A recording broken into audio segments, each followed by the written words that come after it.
रहे राम तुलाराम जी ने अंग्रेजों के खिलाफ बहादुरी की लड़ाई वो मजबूती से लड़ी है। साथियों, इतिहास गवाह है, जब जब आज समाज अंधकार में डूबा है तब तब हमारे महापुरुषों ने अपने विचारों और कर्मों से एक नई रोशनी दिखाने का काम वो किया है। साथियों, महात्मा ज्योतिबा फुले जी ऐसे ही महापुरुष थे।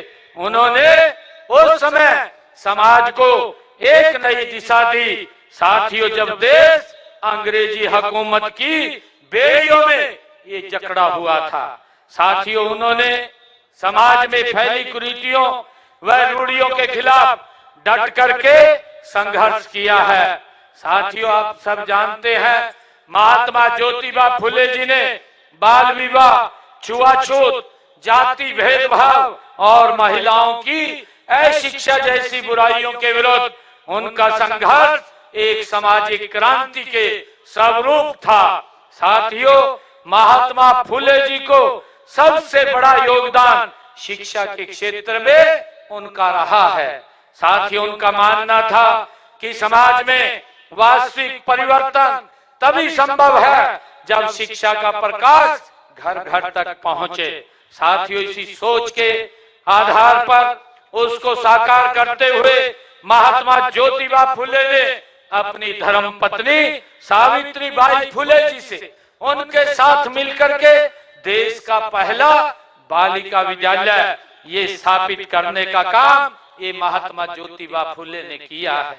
साथियों, वह विद्यालय सामाजिक अंधकार के विरुद्ध जलाया गया एक छोटा सा दीपक था, जो आज साथियों करोड़ों बेटियों के भविष्य को रोशन करने का काम वो कर रहा है।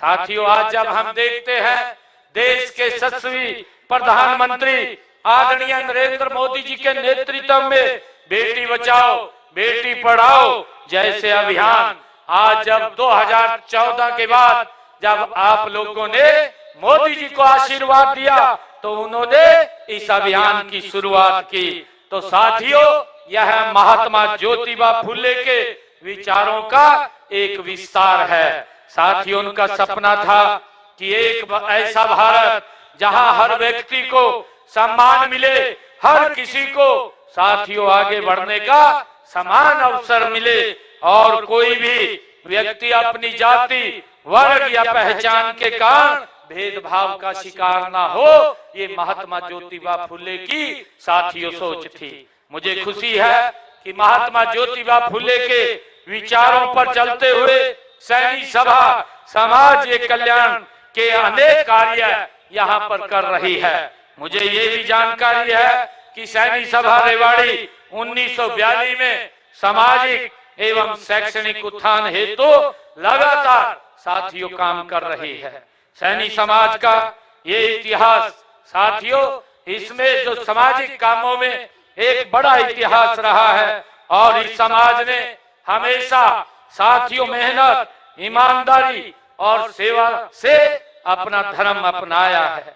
साथियों, मैं आज आप लोगों के बीच में जब हम महात्मा ज्योतिबा फुले जी के 200वें ये जयंती के अवसर पर एकत्र हुए हैं, उसी कड़ी में यहाँ नगर परिषद के चुनाव भी ये चल रहे हैं।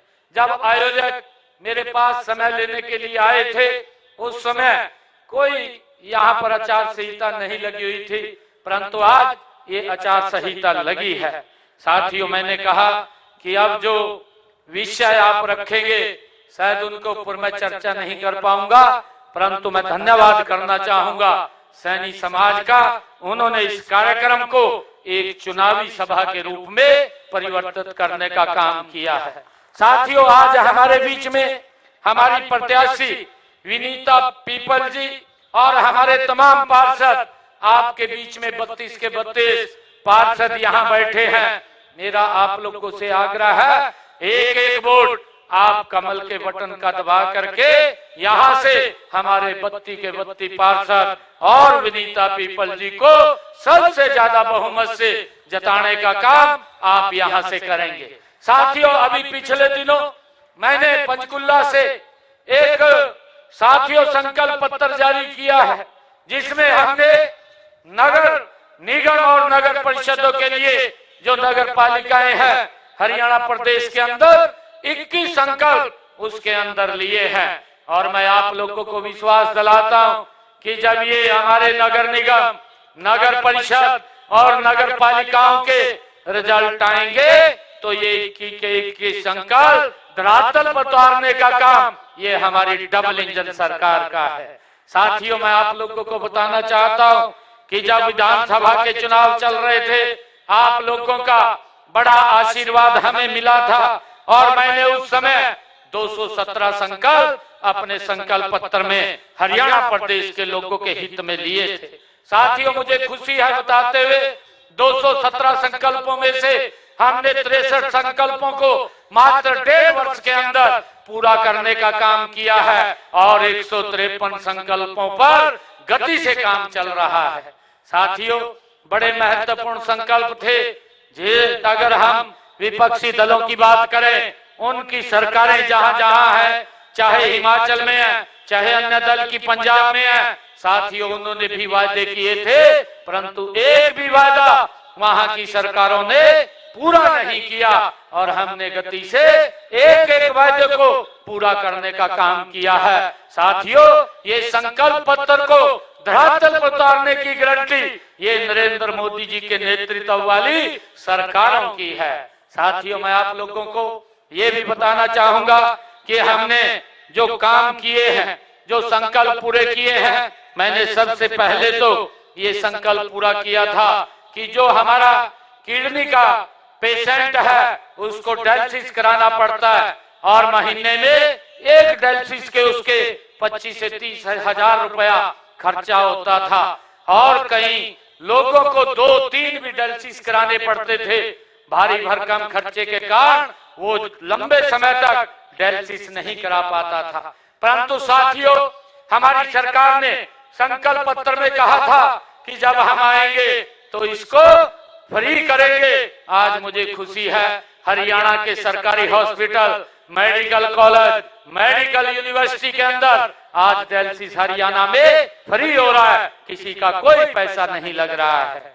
साथियों, हमने कहा था कि हमारी वो माताएं बहनें जिन परिवारों की इनकम 1,80,000 रुपए से कम है, ऐसे परिवारों की बहनों की रसोई में 500 रुपए का गैस का सिलेंडर पहुंचाने का काम हमारी सरकार करेगी। मुझे खुशी है, आज उन बहनों की रसोई में 500 रुपए का गैस का सिलेंडर हमारी सरकार पहुंचा रही है। हमने उस संकल्प को भी पूरा किया है और ऊपर का पैसा बहनों के खाते में पहुंचाने का काम ये हमारी सरकार कर रही है। एक और हमने महत्वपूर्ण जो संकल्प लिया था, हमने कहा था कि हम बहनों को 2100 रुपए देने का काम करेंगे।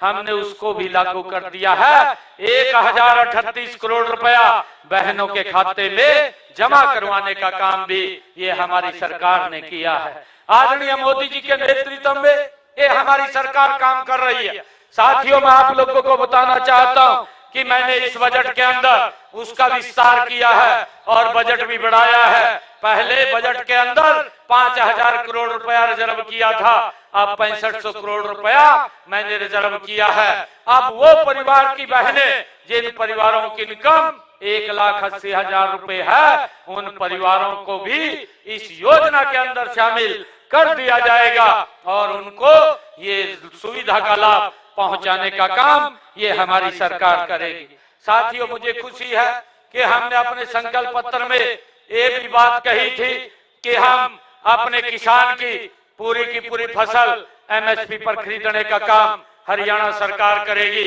साथियों, देश का पहला राज्य ये हरियाणा है जो अपने किसान की पूरी फसल खरीदने का काम वो हरियाणा सरकार कर रही है। साथियों, हमने जो शब्द कहे उनको धरातल उतारने का काम हमारी सरकार ने ये गति से किया है। बहुत सारे ऐसे काम हैं जिन कामों का लाभ आम जन तक पहुंचाने का काम हमारी सरकार कर रही है। हमने ये भी कहा था कि हम बुजुर्गों को साथियों 3200 रुपया देने का काम हमारी सरकार करेगी और साथियों पिछले दिनों हमने उसको भी बढ़ा करके आज बुजुर्गों को 3200 रुपया महीना साथियों सम्मान भत्ता देने का काम ये हमारी सरकार कर रही है, जो साथियों देश में सबसे ज्यादा है। मेरा आप लोगों से आग्रह है कि हमने जो 21 संकल्प ये हमने नगर स्थानीय निकाय के चुनाव में ये लिए हैं, मेरा आग्रह है कि आप यहाँ से कमल का फूल खिला करके हमारी यहाँ से विनीता पीपल जी को और सभी पार्षदों को भारी बहुमत से जिताने का काम करे। ये सरकार, ये ट्रिपल इंजन की सरकार साथियों 3 गुना गति से इस रेवाड़ी के विकास को आगे करने का काम करेगी। साथियों मैं ये अपील ये आप सबके बीच में आज करने के लिए आया था। मैं आप सबसे एक बात और कहना चाहूंगा, क्योंकि आचार संहिता लगी हुई है। मेरे ख्याल से समाज के लोगों का एक मांग पत्र था और मांग पत्र आज हम उसको घोषणा नहीं कर पाएंगे, परंतु जो ही 10 तारीख के बाद चुनाव आचार संहिता हटेगी, आपका जो मांग पत्र होगा उसके ऊपर विचार करके उसको पूरा करने का काम ये हमारी सरकार करेगी। साथियों मैं आप सबको आज उस महान शख्सियत, उस महान व्यक्तित्व साथियों जिनकी 200वीं जयंती हम सब यहाँ एकत्र होकर के मना रहे हैं। साथियों हम महात्मा ज्योतिबा फुले जी की शिक्षाओं पर चलते हुए प्रदेश को शिक्षित, स्वस्थ और सुरक्षित, स्वावलंबी बनाने का काम हमारी सरकार ये कर रही है। मैं यही कहना चाहूंगा कि महात्मा ज्योतिबा फुले जी का जीवन और उनके विचार हमारे लिए एक मार्गदर्शक के रूप में है। हमें उनके बताए रास्ते पर चलकर एक ऐसे समाज का साथियों निर्माण करना है जो समानता, न्याय और भाईचारे का पर वो आधारित हो। साथियों आप सबको मैं इस अवसर पर महात्मा ज्योतिबा फुले जी के 200वीं जयंती पर आप सबको बहुत बहुत बधाई और शुभकामनाएं देता हूं। और आप सबसे मैं पुनः अपील करता हुआ एक एक वोट आप हमारे कमल के बटन पर दबा करके यहां से भारी बहुमत से जिताने का काम करे।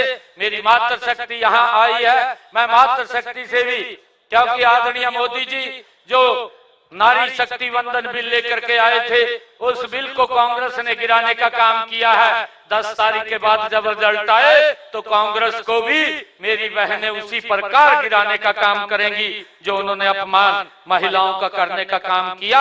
आप सबका बहुत बहुत धन्यवाद। जय हिंद, जय भारत, जय भारत माता। बहुत बहुत धन्यवाद मुख्यमंत्री जी, और आप सभी का यहाँ पर पहुँचने का बहुत बहुत धन्यवाद। कि ये बड़ी बात है, उन्होंने मुगलों के खिलाफ बड़ा संघर्ष किया। मुख्यमंत्री ने ये भी कहा कि महात्मा ज्योतिबा फुले ने समाज को एक नई दिशा दी। महात्मा ज्योतिबा फुले ने समाज में फैली कुरीतियों के खिलाफ लड़ाई लड़ी। महात्मा ज्योतिबा फुले जी का सबसे बड़ा योगदान शिक्षा के क्षेत्र में था। पहला बालिका विद्यालय खोला। पीएम मोदी ने बेटी बचाओ बेटी पढ़ाओ अभियान की शुरुआत की। महात्मा ज्योतिबा फुले को मुख्यमंत्री ने नमन किया और कहा कि भारत के अंतिम हिंदू सम्राट यहीं से थे। रेवाड़ी पहुंचे मुख्यमंत्री नायब सिंह सैनी, उन्होंने जनसभा को संबोधित किया और मुख्यमंत्री ने अपने संबोधन में ये तमाम बड़ी बातें कही हैं। कहा महात्मा ज्योतिबा फुले ने समाज में फैली कुरीतियों के खिलाफ लड़ाई लड़ी। महात्मा ज्योतिबा फुले जी का सबसे बड़ा योगदान शिक्षा के क्षेत्र में था और सावित्रीबाई फुले के साथ मिलकर पहला बालिका विद्यालय खोला। पीएम मोदी ने बेटी बचाओ बेटी पढ़ाओ अभियान की शुरुआत की। महात्मा ज्योतिबा फुले जी के दिखाए मार्ग पर हम चल रहे हैं।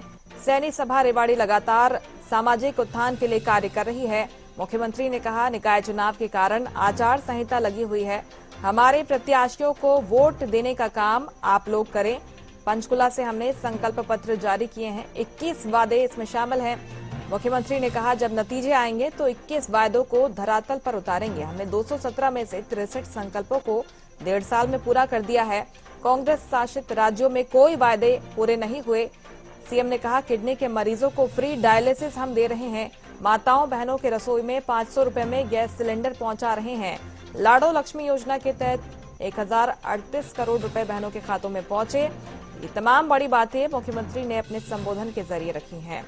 आज रेवाड़ी पहुंचे मुख्यमंत्री नायब सिंह सैनी, यहाँ पर उनके कई कार्यक्रम और महात्मा ज्योतिबा फुले को मुख्यमंत्री ने नमन करते हुए कहा कि उन्होंने समाज को एक नई दिशा दी है। समाज में फैली कुरीतियों के खिलाफ उन्होंने एक लंबी लड़ाई लड़ी और सबसे बड़ा योगदान उनका शिक्षा के क्षेत्र में था, ये भी कहा।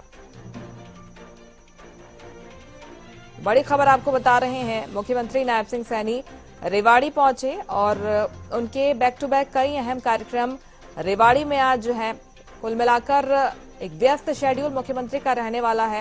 ये दूसरा महत्वपूर्ण कार्यक्रम था जहां पर मुख्यमंत्री की मौजूदगी रही। जनसभा को उन्होंने संबोधित किया क्योंकि निकाय चुनाव होने हैं। ऐसे में बीजेपी प्रत्याशी विनीता पीपल के समर्थन में प्रचार प्रसार करने के लिए भी मुख्यमंत्री यहां पर पहुंचे। इसके साथ ही आपको बता दें कि आगे एक रोड शो भी होना है जिसमें मुख्यमंत्री शामिल होने वाले हैं। विपक्ष पर भी सीएम ने निशाना साधा। उन्होंने कहा कि कांग्रेस शासित राज्यों में कोई वायदे पूरे नहीं हुए हैं।